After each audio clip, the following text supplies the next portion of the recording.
kanbiba mapu Jisu Kristagi sengthoiraba minglenda yaifamangol nizari adom singidamakta tekta kaidaba oisanu Jisu Kristana tekta kaidana thambiba oisanu loinana thamoidagi nungsiba amasung ikai khumnaba utjari mayam huzikse ngayaktang live thajage aduga chilana uche chil singa ngayaktang wari sana minajage haiduna live se thajarakpani mayam ise amakhaktang mayam ai sakjarake पाप चेलब हाकनी इसे इसे ma'am पाप चेलब हाकनी पाप की मिनाई ओइदुना सेम्बीब मपु ईश्वरबु काउथोकलुरे हाकना पाप चेलब हाकनी इसे इसे ma'am थागत इसे इसे सक्चरके अदुमनसु फाबीब यावरगदि मैम सक्बिउको पाप चेलब हाकनी सक्चरके मैम पाप चेलब हाकनी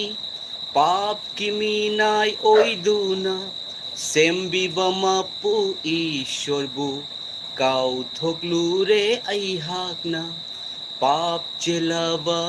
हाकनी सोलबा पुनसिबु कनबिनाबा शांतिगी इरी खिकपिनाबा सोलबा पुनसिबु कनबिनाबा शांतिगी इरी खिकपिनाबा पाप की पोटलुम पुदुना गिदामक शिबिरे पाप चेलाबा हाकनी काउथोकलुराबा थामोइना खंगलकले मागी नुंसीबा काउथोकलुराबा थामोइना खंगलकले मागी नुंसीबा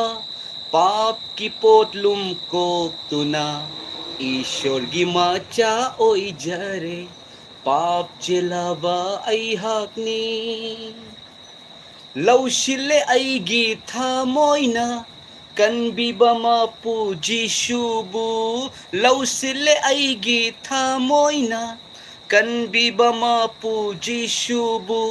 निंगसिंगली आईना तातना गी निंगथौ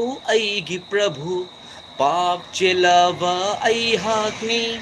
पाप की मीनाय ओइदुना कनबिबा मापु जिशुबु काउथोकलुरे हाकना पाप चेलाबा हाकनी आमेन पाप चेलाबा मियोइबनी मैम पाप की थबक तौदुना तलैरबा सोइदबा ngamdaba ख्वाइदगी हेना सोनबा मियोइबनी ख्वाइदगी हेना सोनबा मियोइबा इखोइबु नुंसिमनबगी मरमना लैसेमबिबु मपु आइगिसु अदोमगिसु मागिसु पुनमक्की ओइबा मपु नुमित था थवान मिचा चिंगतम इसिंग कंगफाल मरोल हुंबु सेमबिबा इखोइना होलिबा सो नुंसित असिबुसु सेमबिबा तैबंग पानबगी मफम पुमनमक्ता लेबाक पुमनमक्ता हौचिक हौचिक लैबिरिबा मपु ईश्वर महाकना इखोइगी दमक्ता माकी मचानुपा मागी मथानुंगी वर्ड ऑफ गॉड ओरिबा जिसु ख्रिस्ता महाकना कालवारीगी क्रॉसता मयाम असिगी खुद सिदा योपीना सरू फावरगा सांख्रब योपीना उगा लोइनना यैसनबदो मयाम कयाम नारमगनी हाइबदो अदोम अमुक्तंग खनबियु असिगी खुदोंबी सिदा चाक चाबा मतमदा nga चाबा मतमदा nga मरु अम चंगबा मतमदा हक्चांग अपुंबा नाय अदुबु जिसु ख्रिस्तगी नौख्रबा मागी चही 39 मखाई सुबा मतमदनी मया पाखंग जंग फारक मतमदा मखुत्ता योपी थारकबा मतमदा मा नारमगनी अवाब खांगी ई ताई अदुबु मा करिसु हाइखिदे असिदा अमा असिदमु अमा मखोंदमु मखोंग अनि लोनरगा अदुबु योपीना मयाम येरकपा नौख्रबा इबुंगो महाकी कोकता तिंखंगक्तगी लुहुप उपकपा साउखिदे इपा मेखोइगी मराल कोकपियु येंगो मेखोइना इगोंदा ओतनाइबसे आई कनानो खंगदबगिनी आई कनबिबा मपुनी आई तैबंग पानबदम मियोइबसिंगबु कनबिनबगिदमक्ता लाकले हाइबसे इपा खंगदबगी मरमना मेखोइना इगोंदा ओतनाइबनी इपा मेखोइबु ngakपियु हाय हालेलुया इगोंदा कनागुंबा मना कमेंट तौरई मदुदी क्रॉसता मीना हाटखिबा जिसुदुबु हाय मीना हाटपनते महाक्ति शीनबगिदमक्ता लाकपनी ओजा जिसु ख्रिस्त तैबंग पानबदा लाकपसे शीनबगिदमक्ता लाकपनी Maichausingna chahi lising kayagi mamangda masaya haibadi kanbiyo mapu masiha pokani miyoibagi damakta mahakna i thadagani shiduna fumduna hingatkani haiduna aliba walepna ba Old Testament gi matamda haikhrabani Jisuna sidringagi mamangda magi sebok singdasu hai ai miyoibasinggi damakta shigani adubu humni suba numite hingatkani mahak shibiba lakpani mahakna shiribado solli haiduna shiba natte mahakna shibado adom ngangbiriba adomgi damakta adomgi maral adomgi norok adomgi thawaina lomba naidaba norok ta tagadaba do mahakna khangkhibani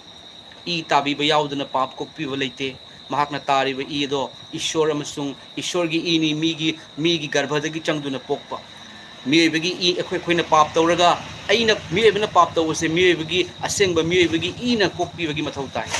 asengba miyoibagi I se kanano haiduna taibang panamda yengakpa matamda mi pomnamak pap chenbagi maramna ishor laisembe mapuna asengbi laisabi luhongdringai matamda nupi ama asengbi nupi do khallaga magi garbhada laisembe mapuna magi thawai asengba pavitra atma thadaduna miron bani Yesu Krista Mary gi garbhada ishor gi macha son of God man of God ishor gi thaurang se mahaki I thadabado mahaki ibu yazaba mahaki ibu thajaba mahakado lemna chumhanbi mayam lemna free salvation maramaduna Jisu kanano mahak dharma sandokpa nate mayam aina taktana haijabaduni mahakti adom bu kanbiba mapuni dharma mayam ama lei taibang panbada dharma aikhoina tadaba maming su dhar kauba dharma mayam ama lei mayam adubu dharma di yam phai dharma yamna respect tawbiu dharma na fai adubu luribadi aina adomna phattaba siniba dharma na machin thiganu ichanupa haina hairi dharma na dharma gi lairikna nongmagi numit amada aikhoina thiriba machin se yengbiuba upai leitabadagi mawang kayadagi machin thiba ai leina ai leite machin thiba akampet nganganu akampet shirap tawganu shirap sapanda pohek pokchaba ichada phawada shirap tawi karigi saurakpagi maramna asawbudo kadai dagi lai haibaduni haiba dharma dudi yam phai taibang panbada leiba dharma amatana mi hatlu haiba dharma se yaude mi hatkanu maramdi karigino mi se mi ebana mi semba ngamde ishorna sembirakpani ishorna sembirakpa poto aina thawai makanagum thawai hapa ngamdragadi thawai lobagi aigisu ayaba pide aina kanagum amagi thawai loba taragadi aigi thawai mu aigi thawai busu yengbiriba ai busu hinganbiriba mapu ama lei haibasini dharmadi yam fai aikhoina fattabagi maramna fariba dharma do aduna adum aina nungsijariba dharma aduna adum aikhoida wailakpa tabani ipa imana ichanupa fattaba tawnu ichanupa yu ngauganu ichanupa drugs chaganu ichanupa fattaba tawganu hairaga ina ima papa I love you my dear dad mom maina hairaga imana ipana haiba fattaba ngata tawroba nisa charo oktabi tawro lanabagi thabak tawro mi hato mo adudi aigi ima ipa duna hairakpa tabani chakro nang aigi chanate ima ipa nungsi haibase matau karamna utkani aigi imagi seba tawbibana aigi imagi thamoi pelhanbana aigi imana haiba inbana oigedobuni ko mayam asini comment kradang pathok sirake chilna uche chel sing hendak se mayam ishorgi yam chawba blessing amalai ichilna uche chel kaya na testimony se hayap pada loiba nai de mayam testimony se ipa ishorgi thaurangni mahakna lakpidringai gi mamangda mioi kaya kanbi base mahakki apambani amasung ishorna kanabusu nam hade mayam ishorna kanadasu jabarjasti taude nang ai thajadaba yaroi haina hairaba aikhoi dharma se changdaba yaroi haina nongmai pairaba adu changbiruranu dharma ishor haibase aina thijagadawani ishor haibase aina thijagadawani aina leiriba condition aina leiriba punsi aina tawriba pap asigi matungina kanana aigi iral kokadage haibado kanana aibu kanbigadage haina thijarakpa matamda fanglajariba ishor ado nungsibata haibiba mapuni mahakti nongmai paiduna dharma gi lairik mai tharaga dharma olhan basu ekhoina taadaba nate adubu Jesu Christ na ngasi phawda kanada force tawkhibage magi sebok punamag Jisu Kristo gi damakta shiki Jisu su shiki adubu hingat ki magi sebok singdo shiba nate mayam maha mekhoi do keno haiduni sargada mekhoi sargada leiraba athoi ba ngaktani balidan hai tai mekhoi shiba habi yade balidan thagachari langamba ningombam hallelujah amen haiduna habirei thagachari langamba ningombam brother bu yam thagachari aduga jingrang jingrang ngasangba haibusuna oza aigi ikok aigi ipo ya ipok ki damak ibok haibani ko damakda prathana tawbiu ibok yam ware haiduna habirei soidana haijage Isu Kristagi minglenda anaba e puna magfay aduga ibok tunasu Jisu Kristagi wahay haibiu ibok tasu Jisu Kristagi nungsiba haibiu miyoy haibise koy ahan oirakpagi maram na koy hakchang se ahan oirakpa taragadi sondaray anaba kaya sulay adubu adum langtak na biganu ibok ta haibiu taibang pan maste khara nigitani adugu ay koy na thado matungda lomba naidaba sargada layba se kwaidagi important ni aduga ishorgi aningbagi matungina anaba ik papuna magsufahan bibangami haijari